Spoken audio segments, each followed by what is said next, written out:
about silence that goes too long, and comfort that comes from the wrong place. So, if you're ready to go there, to the places no one talks about, stick with me. Because once I start, you won't be able to look away. And hey, if you believe in real, raw stories that pull back the curtain on what it means to be human, subscribe to Heartfelt Tales Unfold. You won't want to miss the true stories that hide behind closed doors. When I first met my husband, it felt like the kind of love you read about in books. The kind that makes your stomach flutter and your cheeks ache from smiling too much. He was funny, ambitious, attentive, and for a while, he saw me. Really saw me. But things change. Or maybe people do. Somewhere between late-night feedings and early morning meetings. Between bills and birthdays and barely enough time to breathe. He drifted. Slowly, silently. Until one day, I looked over at the man in my bed and realized he wasn't there. Not really. Not for me. He still provided. Still came home. Still asked how the kids were doing. But when it came to me, it was like I'd become furniture. Something he passed by, not something he connected with. I stayed home with our 2 little ones. Most days, I was too tired to feel anything.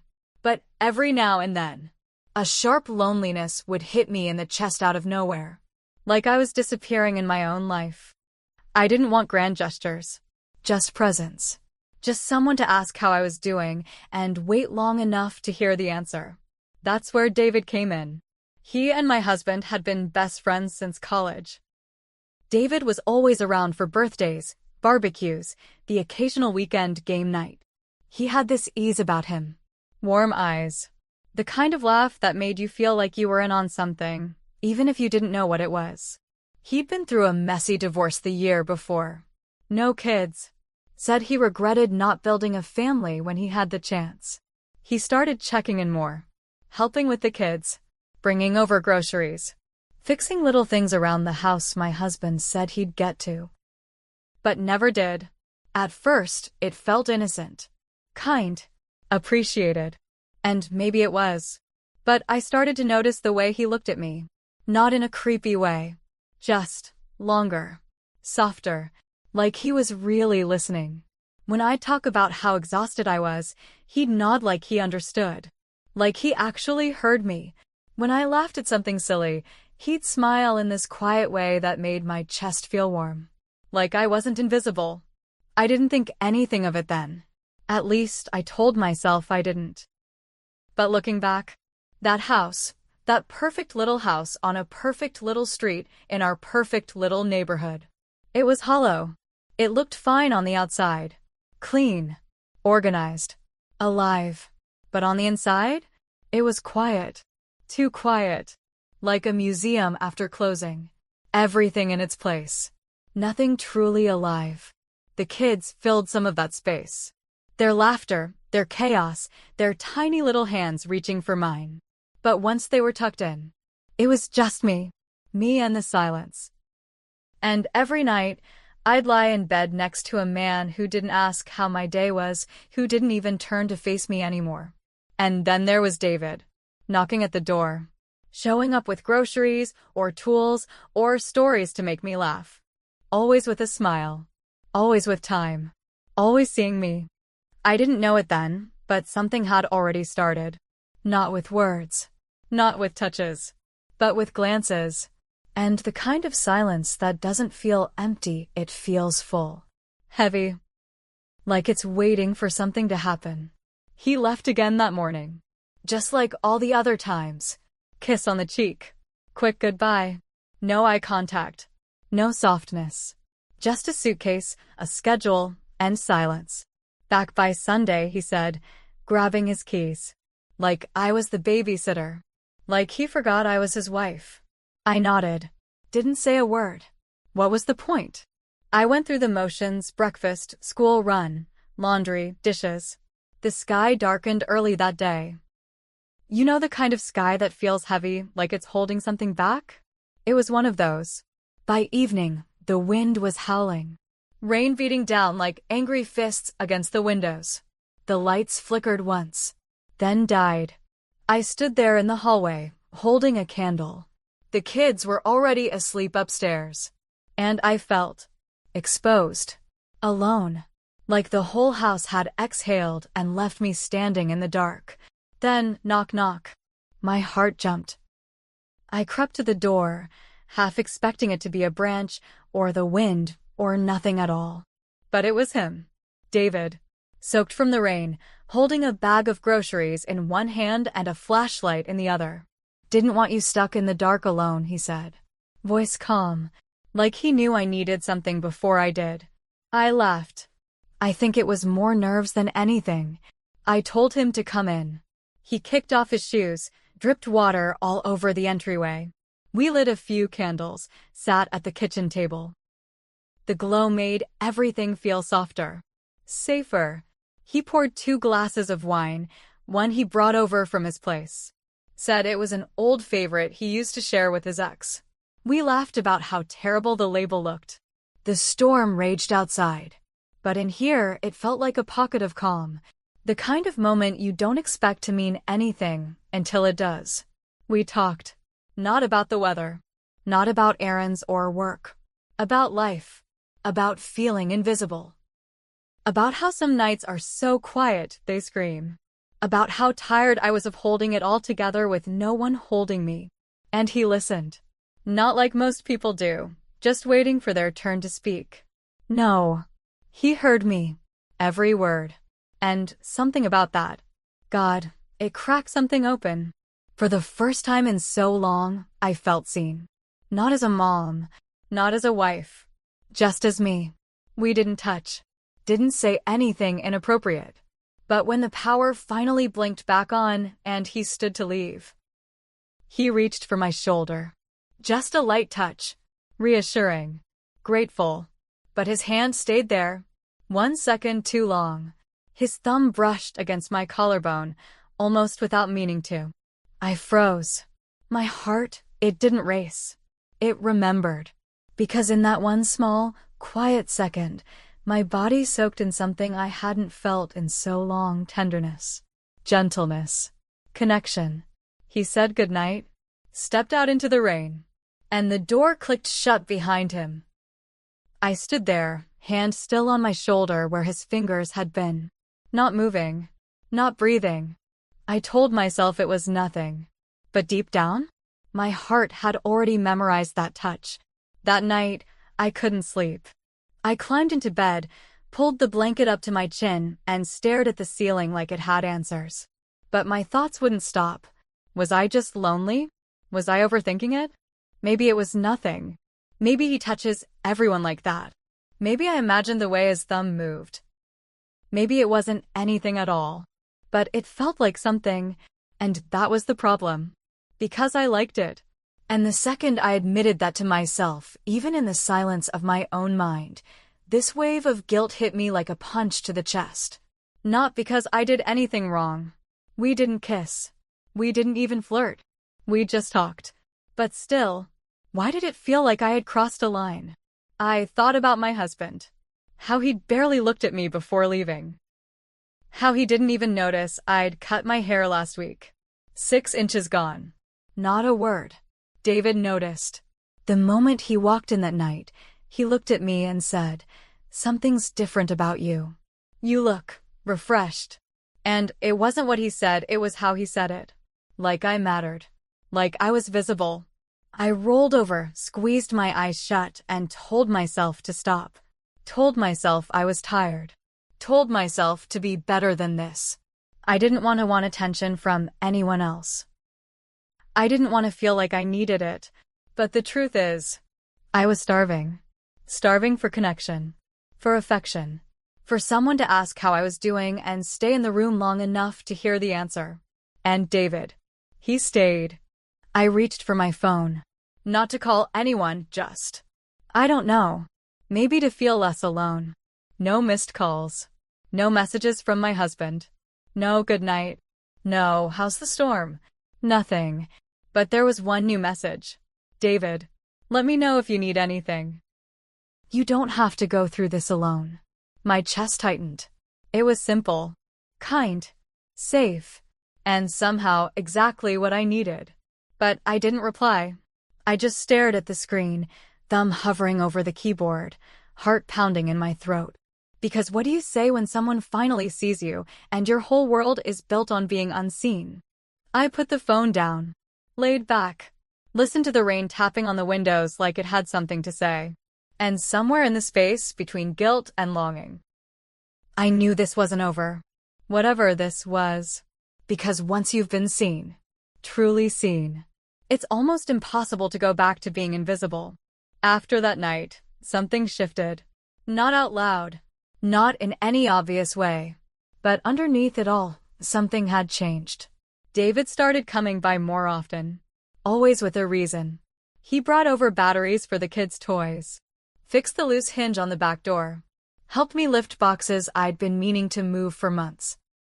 He played with the kids like he had all the time in the world. Listened to them. Laughed with them. Taught my son how to tie his shoes again because he forgot. I told myself he was just being kind. That's all it was. But kindness started to feel dangerous. The way his hand rested at the small of my back when he walked past me. The way his eyes lingered a second too long when I laughed. The way he hugged me goodbye, just a little tighter than necessary. Just a breath too long. I didn't pull away. That's what I remember most. I didn't want to pull away, and that scared me. I started getting dressed in the mornings again. Not just yoga pants and a messy bun, but jeans, perfume, mascara, lip gloss I hadn't touched in over a year. When I caught my reflection in the mirror, I told myself it was for me. Self-care. That's what they call it now, right? But deep down, I knew who I was hoping would notice. One night, after the kids were tucked in and the house had gone still, David stayed a little longer. We sat at the kitchen table, a bottle of wine between us, candles flickering just like that stormy night. We laughed. Really laughed. That belly-deep kind of laughter that leaves you a little breathless. The kind that makes you forget for a second that your heart has been starving. And in that moment, with nothing but the soft hum of the fridge and the sound of his laugh in my ears, he reached over, gently, without saying a word. He brushed a loose strand of hair from my face. And I froze. Not because I was scared, but because I wanted to lean in. I didn't. But I didn't move away either. He looked at me like he was waiting for something. Like I was holding the answer to a question he hadn't asked yet. I stood up. Said I should get to bed. He nodded. Said goodnight. But as he walked out the door, my heart stayed behind. Sitting in that chair, staring at his empty glass. Every time he left, I told myself that was the last time. The last late-night talk. The last too long hug. The last time I let my mind wander where it shouldn't. And yet, I waited for him. Every time. I found myself hoping he'd knock. Hoping he'd find another excuse to stop by. To check the pipes. To return a borrowed book. To just see me. And the worst part? I started resenting the silence again when he wasn't around. The kind of silence that makes you feel like you don't exist. And then, the day everything unraveled, started just like any other. It was a Friday. I remember because I had just washed the sheets. Something about clean sheets always made me feel like I was doing okay, like I had control over something, even when everything else felt like it was unraveling. My husband was supposed to come home that evening. That was the plan. But around noon, he texted, "Flight's been delayed. Won't be back till tomorrow. Sorry. No, I miss you. No, how are the kids?" Just a schedule update.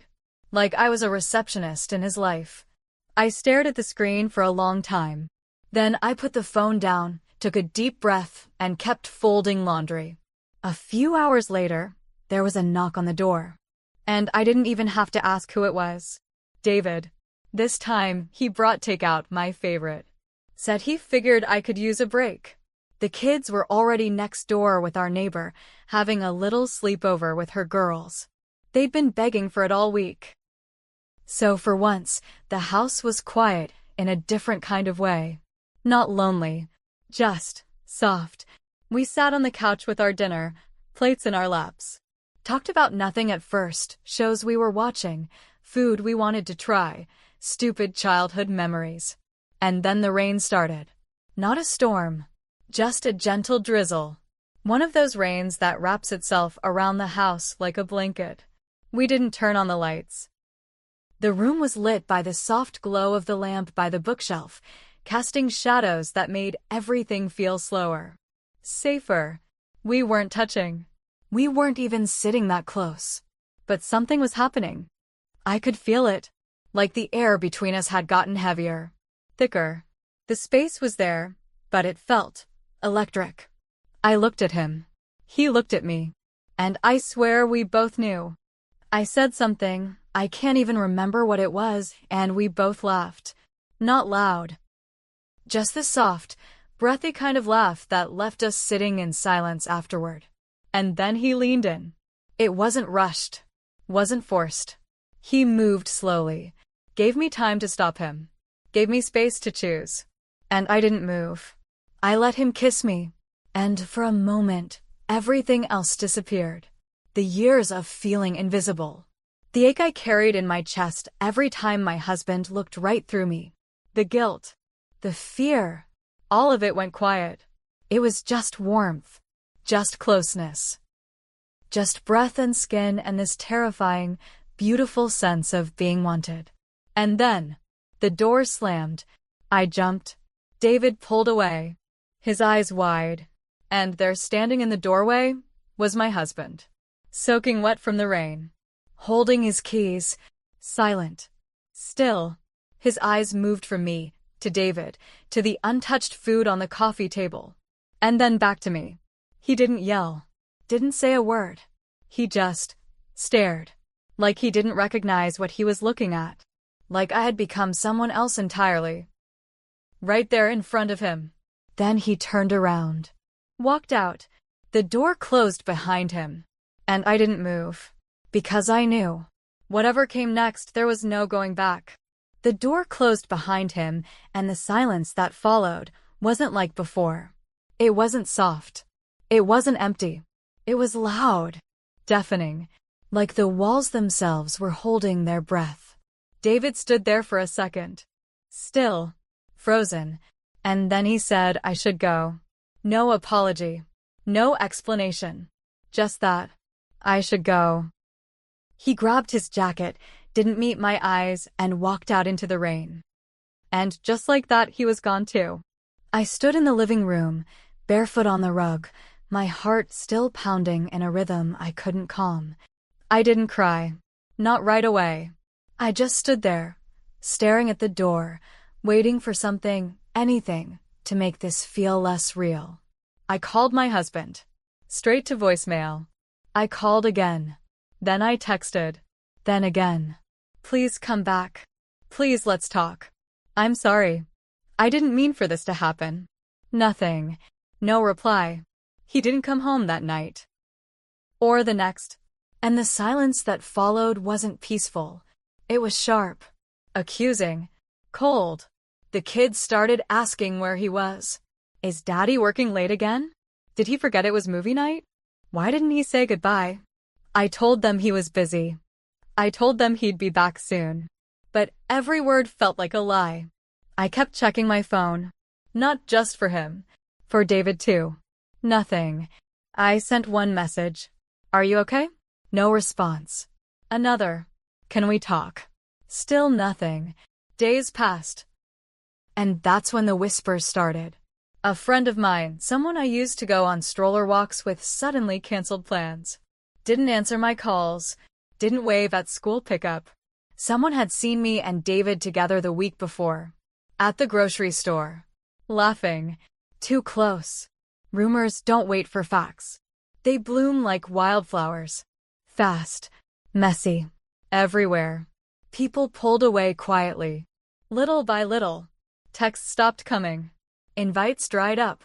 And David, the one who said I didn't have to go through this alone, he vanished. He didn't just avoid me. He erased me. No calls. No explanation. Not even a goodbye. He said he cared. Said he understood. But the moment it got heavy, the moment it got real, he disappeared. And all I was left with was the weight of it all. The guilt, the silence, the emptiness, and the echo of that door, closing behind both of them. I've had a lot of time to think, to sit with the silence, to face the parts of myself I used to keep hidden, even from me. And if you're still here, still listening, I want to be honest with you. I didn't cheat because I stopped loving my husband. I cheated because I stopped feeling loved. There's a difference. A hard one, but it's real. And maybe that's not enough. Maybe that doesn't make it better. Maybe it even makes it worse. But it's the truth. I was empty, running on fumes, waking up every day to pour love into everyone else. My kids, my husband, are home, and getting nothing back. Not a touch, not a word, not even a glance. So when someone finally saw me, I didn't know how to walk away from it. I thought being seen would heal me. That maybe if someone looked at me like I mattered again, the ache in my chest would stop. But it didn't. It only shattered me more. Because the truth is, when the moment passed, when the door closed, I was left more